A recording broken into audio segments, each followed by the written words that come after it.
In today's tutorial, we have got a really fun activity for the kids. Halloween chocolate decorations. I show you a creative way on how to get the spiders with their goggly eyes and these amazing spiders webs. Then we put it all together in a really fun Halloween centerpiece. I'm Claire, so let's get going. Let's start by making these spiders. Now I've got some chocolate here. This is melted chocolate and it's the same chocolate buttons that we've actually used for the spiders' bodies. When you're melting it, put it in the microwave for about 10 seconds at a time. It melts really quickly. And a good tip, you don't want it to be too runny. So as you're checking it, when you've got one or two buttons that are nearly melted but not quite, you're done. So bring it out the microwave and then just continue to stir it because there's enough heat in that bowl to melt them through, and it makes your chocolate the really, really nice consistency. Now, I've also got some gigantic chocolate buttons, some normal size chocolate buttons, and some chocolate minstrels.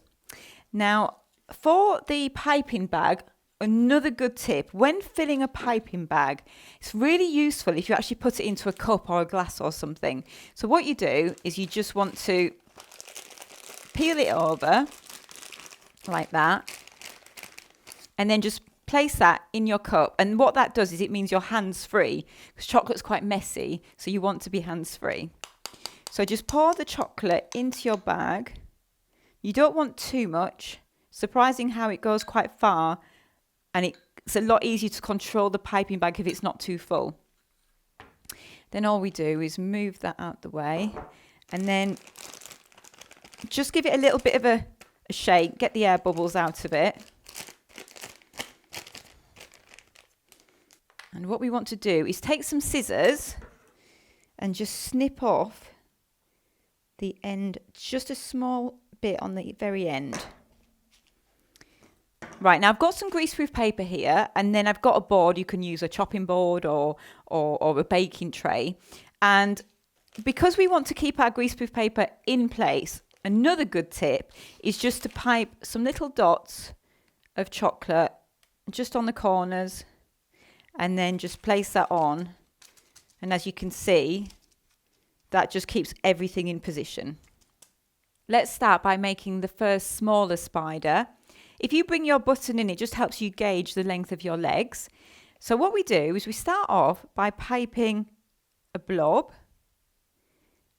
And then from there, we want to do the legs. So obviously we want 8 legs, and you want them fanning 4 one way and 4 the other.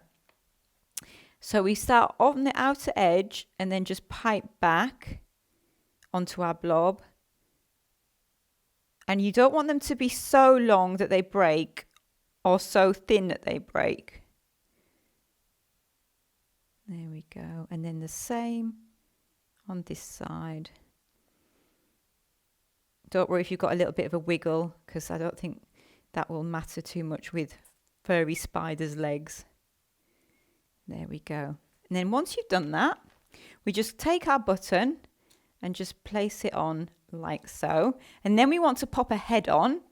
So we just want to put a little bit of chocolate on one side and then place our head on there. Just let it gently go over the edge like that. Right, now we're going to do the bigger one.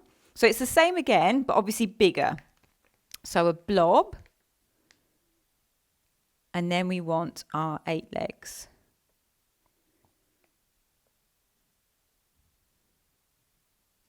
There we go. And then place the body on him. And then again, we're going to put a head on. But this time we're going to use one of the normal size chocolate buttons and just place that on like there. Right, now you can pipe as many spiders as you need. I've already made some earlier. So before we actually put any features on these, you need to let them set. So pop them in the fridge for about half an hour, and then we can start putting the decorations on and the features. Whilst they're setting, we're now going to move on to making the spiders' webs. Look at these spiders' webs. Aren't they just wonderful and such a creative idea? So for these, we've got the melted chocolate again, but we've also got these chocolate-covered biscuit sticks, which work so well. Now, what we do is we take some of our biscuit sticks, depending on the size of web you want. Now, I've got 3 here. And I'm going to line them up. If they start rolling around, a good tip is just to brush a little bit of chocolate on the back and then just stick them in position. Now, I think it's quite nice to make it more realistic if you have the middle one slightly higher. So I'm just literally going to place them in position like that. And then we're ready to start piping. Now, this time with my chocolate, I've got it in a piping bag again, but this time I've actually got it with a piping nozzle in the bag. You don't have to do this at all. The only reason I'm showing you is because when I'm piping the webs, so you don't get too much of a wiggly line out of a square end piping bag that's just been cut, you want it slightly more flowing, and it just helps a lot better if you've got that nozzle, but you don't have to if you don't have a nozzle, so please don't worry. So what we do is we start off by putting a blob at the bottom here, and that gets hidden in the cupcake, but it just keeps everything together in position. There we go. Right, now, starting from the top, we want to start piping, and you want to go down and up, and down and up, and then again underneath, up and over your sticks, and then just keep going all the way down. Then one last one. Brilliant. I mean, that just straight away just looks so effective. If you get any little trails of chocolate, just take a brush and you can just dab them in like that. Now, as I said, I've made one with 3 sticks here. If you want to make a bigger one, you can see I made one earlier. That's actually got 5 sticks. So you can make them all different sizes. So now, same again, we need to put these in the fridge to set for about half an hour. My spiders have now set, and now we can put some features on them. So I've got some goggly eyes here and some little sprinkles here, some orange and some green ones. And you can get so creative with this. This is great with your children, where you can really bring out their creativity. So what we do, this time I've piped a little bit of chocolate here. So it's a lot easier this if you actually use a little brush. We just want to pick up one of these eyes, brush a bit of chocolate on the back, and then place the eye onto the head, and then repeat. And they don't have to be right next to each other in perfect position. They could be slightly skew-if, which just adds a bit of funny character to the spider. And then I just want to repeat that on my smaller one, onto the minstrel here. There we go. That looks so funny. I love them. Right, so now for a bit of sprinkles. So you can just pop a little bit of chocolate down the back of this one. As I said, you can get creative with how you put these on. And then you can just pop the sprinkles on. If you do struggle with picking the sprinkles up, you can pick them up with the end of your brush as well. There we go. A nice little line at the back there. And then for this one, just going to put a few little dabs on of the chocolate. And then I'm going to take my orange ones and just sprinkle a few little ones on. There we go. Don't they look so much fun? Right, spiders are done. My webs are probably set by now, so we can go and get them out the fridge and now start decorating our cupcakes and bring it all together. I've got some orange coloured buttercream here in a piping bag, and to get this effect of piping, I've got a large open star, but you can use any piping nozzle that you want, anything that you happen to have. So what we do, got my cupcake, is we start by squeezing straight down, and then you keep squeezing until it goes nice and wide, then lift, and then squeeze again, then lift, and squeeze again, and then lift. And that gives you a really nice big piece of buttercream to stick your decorations in. So then what we do is we take our smaller 3-pronged web, and we want to place it in. Now obviously be really careful because this is quite delicate.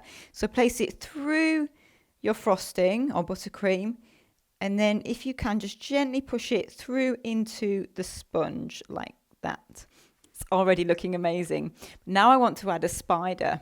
So with the spiders, you just want to be really careful. Just peel them off your greaseproof paper really gently. There we go. And then just want to place him on the front there. Like that. Oh my goodness, how fun does that look? I think that looks incredible. I want to show you something else. So let me just put that out of the way for a second. We've got these amazing cupcakes, but if you want to make a bit of a centerpiece for your party, now this is literally just a shop-bought chocolate cake, very simple. And I just want to decorate this. So all I'm going to do is with my buttercream, I'm going to do another piping swirl on the top here. So same again, squeeze down, up, down, up and down, like so. And then this time, I've got a bigger web, which has got 5 sticks, because it's a bigger cake. So we're going to pop that in, like so, and down. There we go. Right, now let's put a couple of spiders on. So we'll get a bigger one here and put the big one on the end there, just on top of the frosting. And then I've got a smaller one, which I'm just going to place here on my buttercream, my orange buttercream. And then if you like, you can put a few of the sprinkles on, just for a bit of colour pop on your cake. How wonderful and fun does that look? I just think that the chocolate biscuit sticks and the buttons are such a creative way to make this wonderful Halloween scene. I really hope that you have been inspired by this, and if you have, please don't forget to subscribe to our channel so you don't miss out on any future videos. The products that we've used are linked at the bottom. Thanks for watching.